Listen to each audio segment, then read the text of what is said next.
Welcome to KBR news. నిన్న అమరావతి పునఃప్రారంభం పేరుతో అమరావతిలో చాలా పెద్ద ఈవెంట్ని రాష్ట్ర ప్రభుత్వం నిర్వహించింది. దానికి భారత ప్రధానమంత్రి నరేంద్ర మోడీ గారు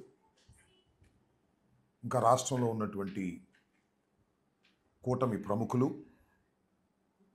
వేదిక మీద ఆశీనులయ్యారు. రాష్ట్ర నలువైపుల నుంచి కూడా జనాన్ని సమీకరించారు. పెద్ద ఎత్తున ఒక బహిరంగ సభని ఈవెంట్ని నిర్వహించారు. ఆ వేదిక మీద ప్రధానమంత్రి గారు వేదిక మీద ఉండగానే చంద్రబాబు నాయుడు గారు,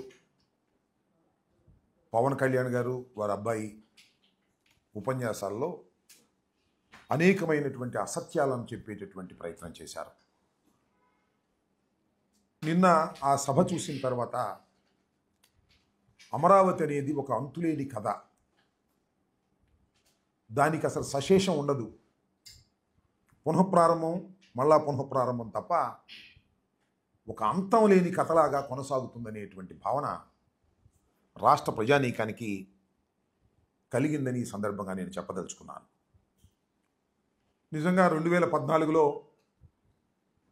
విడిపోయినటువంటి రాష్ట్రానికి నారా చంద్రబాబు నాయుడు గారు ముఖ్యమంత్రిగా ప్రమాణ స్వీకారం చేసిన తర్వాత రాజధాని లేనటువంటి రాష్ట్రానికి అమరావతిని రాజధానిగా నిర్ణయించుకొని 33,000 ఎకరాలు రైతుల దగ్గర నుంచి సమీకరించి ఆ ప్రాంతంలో ఉన్నటువంటి ప్రభుత్వ భూమితో కలిపి సుమారుగా 53,000 ఎకరాలను తీసుకుని అమరావతి నిర్మాణం చేస్తామని ఆ రోజు ప్రకటించారు. 5 సంవత్సరాల్లో చంద్రబాబు నాయుడు గారు అమరావతి నిర్మించడంలో శరవేగంగా ముందు కదిలామని చెప్పారు. అద్భుతమైన నగరాన్ని సృష్టిస్తున్నామని చెప్పారు. కానీ 5 సంవత్సరాల తరువాత అద్భుతమైన నగరం పత్రికల్లోనూ వీడియోల్లోనూ కనిపించింది, కానీ అక్కడ మాత్రం కనిపించలేదు. It's a failure. 5 సంవత్సరాల్లో అమరావతి నిర్మాణంలో చంద్రబాబు నాయుడు గారు అట్టర్ ఫెయిల్యూర్ అయ్యారనేది జగమెరిగిన సత్యం. చంద్రబాబు నాయుడు గారు ఏం చెప్పారంటే, ఈ 5 సంవత్సరాల్లో 48,000 కోట్ల రూపాయలు ఖర్చు పెడతానని చెప్పారు. 48,000 కోట్ల రూపాయలు ఖర్చు పెడతామని చెప్పారు. 41,170 కోట్లు టెండర్లు పిలిచారు. విన్నారు కదా, 48,000 కోట్లు ఖర్చు పెడతామన్నారు. 41,000 కోట్ల రూపాయలు పైచిలుపు టెండర్లు పిలిచారు.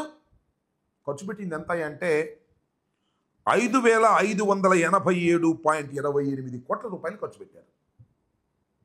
చెప్పింది ఏంటి, చేసింది ఏంటి చూస్తే మనకు అర్థమవుతుంది. 5 సంవత్సరాల్లో అట్టర్ ఫెయిల్యూర్ అయ్యి అమరావతి అనేది ఒక భ్రమరావతిగా చిత్రీకరించి చిత్తుగా ఓడిపోయినటువంటి సందర్భాన్ని ఇక్కడ గుర్తు చేసుకోవాల్సినటువంటి అవసరం ఉన్నది. ఇక్కడ ఒక విషయాన్ని నేను చెప్పదలుచుకున్నాను. వైఎస్ఆర్ కాంగ్రెస్ పార్టీ ఏదో అమరావతికి వ్యతిరేకమని, వరల్డ్ క్లాస్ క్యాపిటల్ని నిర్మిస్తుంటే కడుపు మంటతో మేము మాట్లాడుతున్నాం అనేటువంటి మాట పలుమార్లు చెబుతున్నారు. ఇది వాస్తవం కాదని చెప్పదలుచుకున్నాను. ఆంధ్రప్రదేశ్ విడిపోయింది, గాయపడి విడిపోయింది.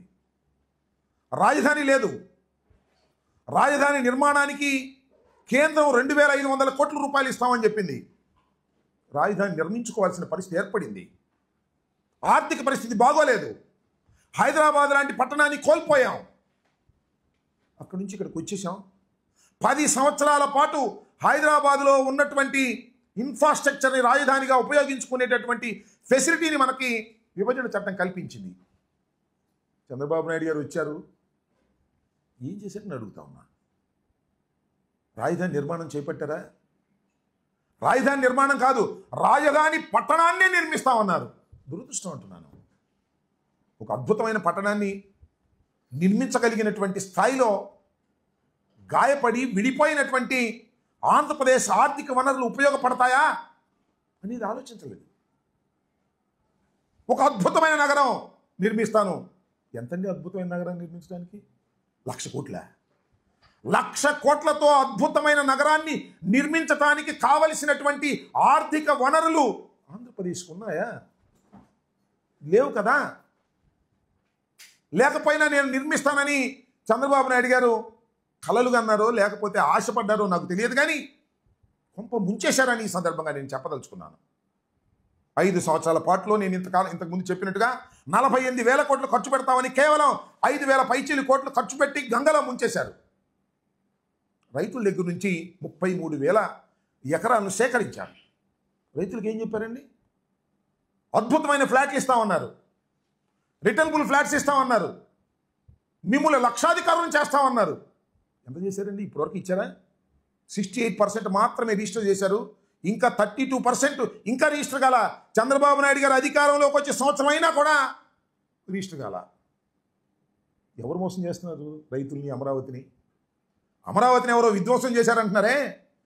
అమరావతికి పేరు పెట్టింది చంద్రబాబే, అమరావతిని విధ్వంసం చేస్తుంది కూడా చంద్రబాబే. ఇది గమనించమని కోరుతున్నా నేను. మేము ఇదేదో కడుపు పంటతోనో మరో రకంగానో చెప్పేటటువంటి పరిస్థితి కాదు. ఉన్న వాస్తవాలను చెప్పేటటువంటి పరిస్థితికి మేము ప్రయత్నం చేస్తున్నాం. ఎస్, జగన్మోహన్ రెడ్డి గారు అధికారంలోకి వచ్చారు, ఆర్థిక వనరులు లేవు. ఆ రోజున చెప్పాం, ఈ రోజున చంద్రబాబు అదే చెప్తున్నాడు. చంద్రబాబు గారు ఏమన్నారండి? సెల్ఫ్ సస్టైన్ టౌన్ అంటే ఇది తన డబ్బును తానే సృష్టించుకుంటుంది, మనకేం పెట్టుబడి పెట్టాల్సిన అవసరం లేదని చెప్పలేదా? మేమేం చెప్పాం? మేము హైకోర్టులో, సుప్రీంకోర్టులో కూడా అఫిడవిట్స్ వేసాం. అయ్యా, రాష్ట్ర పరిస్థితి లేదు, ఇది ఆర్థికంగా ఇంత ఖర్చు పెట్టలేం, దీన్ని అభివృద్ధి చేయలేం అని చెప్పాం. చంద్రబాబు నాయుడు గారు ఏమన్నారు? సెల్ఫ్ సస్టైన్ అన్నాడు. సెల్ఫ్ సస్టైన్ అయితే ఏం చేస్తున్నారండి చంద్రబాబు నాయుడు గారు మీరు ఇవాళ? అప్పా, ఇంత అప్పండి, నాకు అర్థం కాలేదు. భయంకరమైనటువంటి అప్పు తీసుకొస్తున్నారు ఇవాళ మీరు. ఎవరు చేయాలి అప్పు? ఎవరు తీర్చాలి అప్పు? 52,000 కోట్ల రూపాయల అప్పు తీసుకొస్తున్నారు ఇవాళ మీరు. అప్పుల గురించి ఏమన్నారండి మీరు? అయ్యా చంద్రబాబు నాయుడు గారు అనుభవజ్ఞులు మీరు. 4వసారి ముఖ్యమంత్రిగా ప్రమాణ స్వీకారం చేశారు. జగన్మోహన్ రెడ్డి గారు అప్పు తీసుకొస్తుంటే ఏమన్నారు? ఇది శ్రీలంక అయిపోద్ది అన్నారు, అప్పులతో మునిగిపోతుందన్నారు, అప్పు చేయటం తప్పు అన్నారు. అప్పుడు అప్పు చేయటం తప్పు, ఇవాళ అమరావతి కోసం అప్పు చేయటం కరెక్టా? ఎంత అప్పు చేస్తున్నారండి మీరు? 52,000 కోట్లు.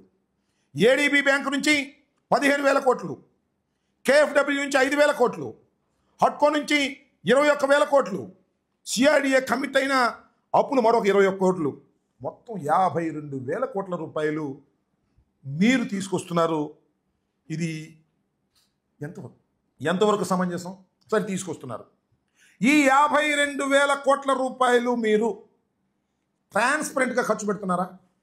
ప్లీజ్ చెప్పండి. ఇది సద్వినియోగపడుతుంటే మీరు తల తాకట్టు పెట్టో, లేక మోడీ గారు మీ అవసరం మోడీ గారికి, మోడీ అవసరం మీకు ఉంది కాబట్టి ఆయన అప్పిప్పించే కార్యక్రమంలో ఆయన ఉంటే మీరు తీసుకొస్తే ఏం చేస్తున్నారండి అప్పుని? ఎంత అంచనాలు పెంచేస్తున్నారు? అప్పుడు 48,000 కోట్ల రూపాయలు మీరు టెండర్లు పిలుద్దాం అనుకున్నటువంటి టెండర్లని ఇవాళ 77,000 కోట్ల రూపాయలకి పిలుస్తున్నారు. ఎందుకు అంచనాలు పెంచారండి? అప్పుడు శాసనసభకి మీరు ఎంత ఖర్చు పెట్టాలనుకున్నారు, ఇప్పుడు శాసనసభకు ఎంత ఖర్చు పెట్టాలనుకుంటున్నారు? అప్పుడు 2,271 కోట్ల రూపాయలు శాసనసభకు ఖర్చు పెట్టడానికి అంచనా వేశారు. ఇవాళ టెండర్లు ఎంత పిలిచారండి? అదే శాసనసభకి 4,689 కోట్ల రూపాయలు. అప్పటికి ఇప్పటికీ సిమెంటు, ఐరన్ ధరలు తగ్గినప్పటికీ కూడా ఎందుకు ఈ విషయాలు చెప్తున్నానంటే, మీరు అప్పు తీసుకొచ్చి అమరావతి నిర్మాణం కాదు దోపిడీకి మీరు పాల్పడుతున్నారు అనే విషయాన్ని ప్రజలకు అర్థం కావాలనేటువంటి అంశం మీద నేను చెప్పదలుచుకున్నాను. ఈ రకంగా అదే జాతీయ రహదారులు 20 కోట్ల రూపాయలండి కిలోమీటర్కి. ఇవాళ ఎంత అండి? అక్కడ 50 కోట్ల రూపాయల కిలోమీటర్కి. దోచేద్దామనే, కాంట్రాక్టుల ద్వారా దోచేద్దామనే, అంత దోపిడీ చేయాలనేటువంటి దృక్పథం తప్ప అమరావతి లాంటి ఒక మహాపట్టణాన్ని నిర్మించాలనేటువంటి చిత్తశుద్ధి మీకు లేదు. కమిట్ అయిపోయారు, దాని నుంచి బయటికి రాలేకపోతున్నారు. దీనివల్ల రాష్ట్రం తీవ్రమైనటువంటి సంక్షోభంలో పడబోతుందనేది నా అభిప్రాయం. ఇవాళ ఏమీ లేదండి రాష్ట్రంలో. సంక్షేమ కార్యక్రమాలు లేవు, అభివృద్ధి కార్యక్రమాలు లేవు. అమరావతినే మొత్తం డెవలప్ చేసేస్తే ఆంధ్రప్రదేశ్ అంతా డెవలప్ అయిపోద్ది అనుకుంటే ఏమి లాభం చెప్పండి? పోనీ మీకు డబ్బులుంటే, రాబడులుంటే, బ్రహ్మాండంగా ఆదాయాలుంటే వచ్చిన డబ్బుల్ని అమరావతి మీద ఖర్చు పెట్టి ఒక అద్భుతమైన నగరాన్ని మీరు సృష్టిస్తే సంతోషమే. నాకు తెలియగలుగుతానండి, వరల్డ్ క్లాస్ క్యాపిటలా? It is possible. ఎంత రాష్ట్రం అంది? చిన్న రాష్ట్రం, అవునా కాదా? దీని కెపాసిటీ ఎంత?